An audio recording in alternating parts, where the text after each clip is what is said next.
itsura nyo pa lang talagang mukhang yumaman na kayo sa posisyon. Siyempre, yun naman ang talaga. Kanya kami tumakbo para yumaman wala namang tumakbo diyan para maghirap Pakinggan natin ang isang nakakatawa pero sa pool na banat mula kay Leo Martinez. Isang sikat na komedyante noon na naging congressman. Sa simpleng biro niya, isinisiwalat ang totoong motibo ng ilang tumatakbong politiko. Siguradong may matatamaan. Hindi lang mga kandidato, kundi pati na rin tayong mga botante.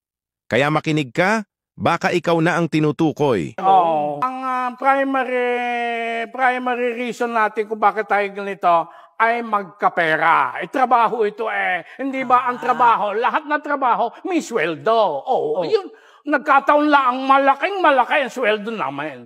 Hindi ba galing din yan sa mga tao rin yan? Oo nga. Kanya nga. Gayon lang naman yun di pinagkatiwalaan na kami di pati pera pinagkatiwalaan nila sa amin. Gayon yan. At saka tax-free pa, no? Oo.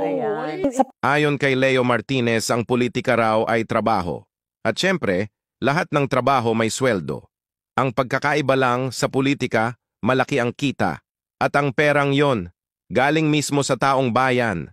Nakakatawa man ang pagkakabitaw niya ng linya, pero ramdam mo yung katotohanan.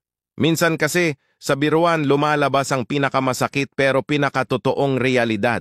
Sa palagay nyo, ano ang makakapagpatalo sa inyo sa eleksyong darating? Pag natuto na ang mga tao, matatalo siguro ako. Pero hindi pa naman mangyayari yan. Hindi pa naman nangyayari yan. Yun ang... Pero palagay ko, yun lang iniilagan ko. Huwag lang sila matuto agad.